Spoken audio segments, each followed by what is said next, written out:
I'm Janella, and This is Sisters Through Grief. So this channel is basically supposed to be about us and our journey through grief because we both lost our mom, right?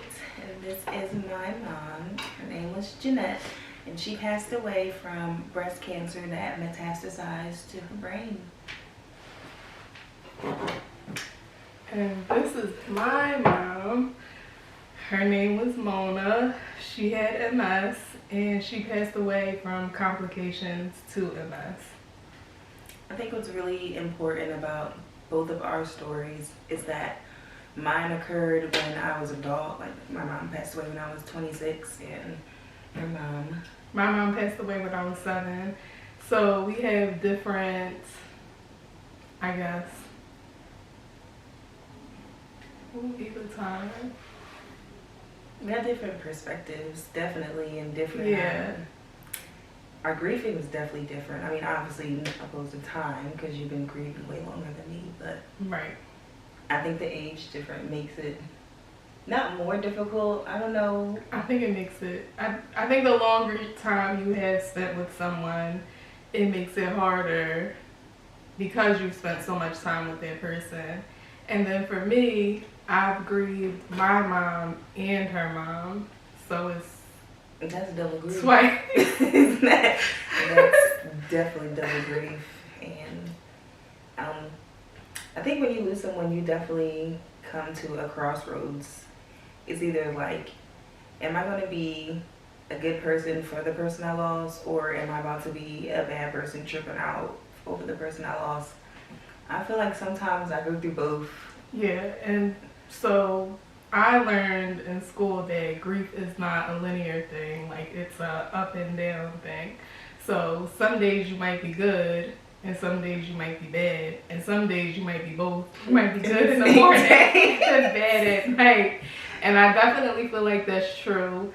For me, I had to grow up without my mom, so I'm really trying to like figure things out from a female's perspective by myself. And not that I don't have family to help me, but when they're not around, like especially in college, like those are times that I had to figure things out for myself. Like with my mom, I had her through everything. Like, she taught me everything. She got me my first credit card. I called her for literally for everything. Like, I'm like, hey, should I buy this? Is this a sale? Should I get this? And she's like, yeah. And then all of a sudden, it's like, now I'm in a store. I'm like, should I get this? Me and Victoria's Secret about to cry because I don't know if I should get 5 for 7 or whatever for 35. I'm like, I don't know what you would say. Like, what? Is this a sale? So I miss her like a lot. I guess that's where the age thing comes into play. I have so many more like memories to replay over and over, and I'm just like, oh, I remember when. And then I'm trying to fill in gaps. Like, if I did, like, basically, would my mom be proud of me? Am I doing the right thing? Is this something that she would agree with? Because I really don't know, because I never got to experience my mom as an adult. So, I'm still going through, I guess, a very difficult part of grief. I definitely shouldn't have stopped therapy as soon as I did over money. Don't stop going to therapy over money. That's a good thing. So right now I'm in therapy, and I recently found a therapist. I definitely feel like you should find a therapist that can understand you. I know for me, in my therapy right now, I am processing the loss of your mom because it happened more recently. And I think that it's very helpful because when your mom passed away, I was worried about you. Like, I wasn't worried about my emotions or how I felt, because I just wanted to make sure you were okay, because I knew that it was going to be trash. Like, I knew it was going to be bad. So that the day that it happened, like when on the way home, like I had a breakdown on the expressway. But then I'm like, I have to go to work. So that was that. Like, I checked on you, but I never checked on myself. I feel like, for me,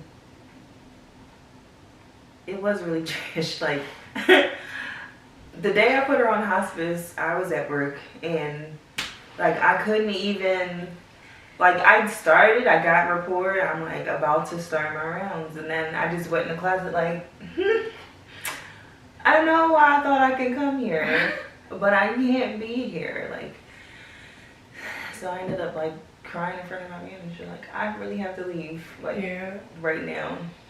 Hey, let me leave. And I never had bereavement time. Like, since I'm PRN, I'm not full time. Like, I don't get, you take time off, but if I took time off, I would have not got paid. So I think that's another issue. Your bereavement is very important. At work for bereavement, if it's not like your mom or your dad or your like sister, they take it less seriously, regardless of like your relationship with that person. So that's tough. And I didn't know you didn't get any time if you were PRN. You get no bereavement time. It's just hope you're not scheduled. And at the time, I was scheduled like a full-time person. So. Yeah, I never called out. I just went to work that Monday. I was with you Saturday, Sunday. I don't know what I was doing, and then I went to work on Monday. That Saturday, I don't know what made me do it, but I like just screenshot my wallpaper like Saturday, October 13th. It was at 2 o'clock, and I'm sure we was in the bed, and I was just, we was watching the Food Network. We were watching the Food Network, and literally I'm like, I would not eat that shit. And then I turn my head and start crying. And then I put my head back up like, oh, that looked kind of good. And then start crying. Like, that was I think we did the worst day. Trying to make the best out of the day to not be as terrible. Because the day before, when you were like, well, I think you should go see my mom because she's dying. I'm like, she's moving. Like, I never heard that, the noise. I never heard that noise before. So I'm like, the death rattles is like, when I heard it, I just like, my bones just cringed. I was like, and the nurse is like, well, I keep trying to suction her, but nothing's coming out. And I'm like, there's nothing to suction. Like, I'm a respiratory therapist. I know the death rattles, you know, when someone's about to die. And I heard that. I just started walking backwards, like out the door. Like, before I just like stepped back. And then next thing you know, I was in the hallway. The next thing you know, I was down the street in the car. Like, I just was like, my God. I went really late. Like, I went at like, I got there at like 11 o'clock that night. And they were like, well, who are you? And they let me in. And they were like, the nurse was talking to me. She was like, oh, like, did you grow up with her daughters? I said, yes. Like, this is my best friend's mom. She's like, oh, I have a friend like that. And I just sat there, and I was so sad. I'm like, this wasn't supposed to happen. Like, I prayed and I prayed and I prayed. Because it was almost Thanksgiving. I'm like, this wasn't supposed to happen. It was my birthday. It was Thanksgiving. I saw her 10 days before, and she was okay. I don't know. That is so weird. It's so weird. It just snuck up. So bad. It just really snuck up. And I've known your mom longer than I've known my own. So it made me like realize it's definitely different when you know a person longer or they've been around longer. Because I've definitely, obviously I'm sad. Like, I can't call my mom. Like, I've never had that. I don't know what I'm doing sometimes, and I can't ask my dad. Just like, even not just like relationship stuff, like advice with friends, like all of those types of things, because moms always know. Like, they can see a person and be like, at the door, that's not your friend. Right. My mom, she was like there with like 2 people. She was like, I don't know what you're doing, but they're not going on the same journey as you. And I'm like, give them a chance. And then 2 years later, like, me and so not friends no more. Like, Because my aunt has definitely done that, and I'm like, I don't think that. Like, I don't think that's true, and that's definitely been the case. So I feel like moms know. I don't have that insight. Like, I don't know. It's good and it's bad to it. The good of it is like I'm in school to be a therapist, but I could never be in school to be a therapist if I didn't go through what I went through. Because I feel like to be a therapist, you have to have gone through stuff. My therapist, she almost said nothing, I feel like. Like, she will briefly, like, I'll be like, crying. And she's like, I understand that you feel like this, but yeah, how else do you feel about it? And then I was like, bleh. That's how I think. That's how I feel with my therapist. I feel like I talk the most. Right. So for me, when I was 6, my mom was diagnosed with MS after my sister was born, because I was told that like having a baby can make your MS worse if you have it. So I remember the day. I don't remember like the days before it or after it. I just remember I was in the bathroom and I came out of the bathroom and my mom was just sitting there, and I'm like, what is going on? So I'm like hitting her, and you know, like as a child you're not supposed to hit your mom. I'm like, something's wrong. And I remember I ran outside and I was screaming. I saw these 2 old black ladies, and they didn't come, but they probably thought I was playing. And then I went upstairs to my neighbor and I was banging on his door, and I'm like, call my dad, like he breaks at a hospital. And he's like, no, you have to call the cops. And I went to my other neighbor's house, because his son was my friend. And like hours later, they told me like, your mom died. So when you're 7, I remember being sad, like really upset, but you don't really understand like what's going on until you realize like, oh, this person is just like missing completely.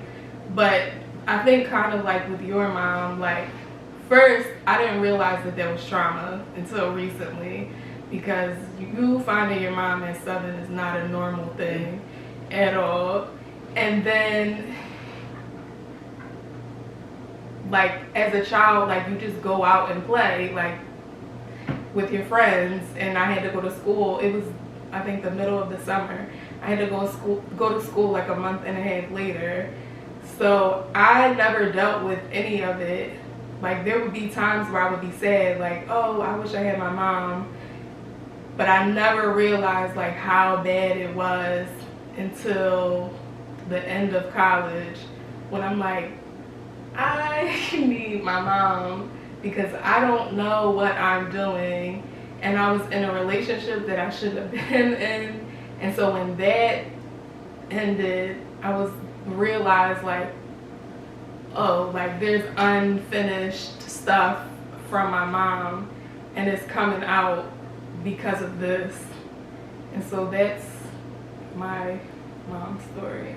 And I've never like had a part of that. I feel like, yeah. I mean, obviously we met. We met later in middle like, school. But I feel like you never like talked about times when you were sad about your mom. You never. I just felt like, not that you were healed from it already, yeah. but it was just like you never like was like, oh, today's the day my mom died, or. And well, I know everything now, and it's just like I'm saying, oh, it's October 13th. Yeah. Oh, it's November 3rd. Like everything is just timestamps, and you don't really have timestamps. Yeah, I think that's from you being older, also, because I know the year and I know the month, but I don't know the day. Like I don't know the day at all. I know the day, the time. My sister opened the door and said, "Mommy died." Like. And that just be blowing my mind sometimes. Like every time that day and that time comes, I'm like, you really don't got a mom, sis. Like that's just like, That's what it is. It just hit you out of nowhere. Like, I don't have no mom no more. I think it hits the worst on Mother's Day, and everybody's like posting pictures of their moms and stuff, and you like, oh. Last Mother's Day I got away with it because I had to work the day before. A few Mother's Days I would sleep all day, and then I didn't notice until people came home like, my daughter got me, and I'm like, I didn't get my mom anything. Because she's dead. All morbid. Mother's Day is hard. That's another topic, holidays. But I don't have timestamps. I don't. So when we were first friends in middle school, I never talked about it because I had a stepmom, and then it's I don't know. Everybody has a mom, so it's who's really gonna relate to me not having one? What can you say to me? I don't know what 5th grade Janella would have said. Exactly. It would have been you want my mom? And that's how our friendship always been here's our mom. Our mom's in the bed, just go in. And we just all used to just lay on her bed for hours and just watch TV. My mom's got the best beds. Yes. My mom's bed, oh my God. I would love to be in her bed. Sometimes I can't sleep in my bed, and then I just go in her room and get on her nerves, and it's the best sleep ever. See, and I never got to experience it. I did sleep with my parents until I was 5, but that's that's another thing. Conversation for therapy. But yeah, I never experienced that. Even you getting in trouble for stuff. I never experienced that. Please don't talk about the trouble I've been in. Because Caribbean parents, they find the worst torture. They used to make me kneel on rice. My knees is black. Just want to let you know that they're just black. 2 years after this, your family dynamic definitely changes drastically. Well, moms hold things together. Oh, my mom, she was the backbone, the glue, I don't even know what else, Diggy Tech. In our next conversation, we're going to be talking about, I think we have to decide what we want to talk about. Yes. So, Alright, so this is our first video. Watching. Right. Thank you for watching. This is our first video, so. And we'll figure everything out.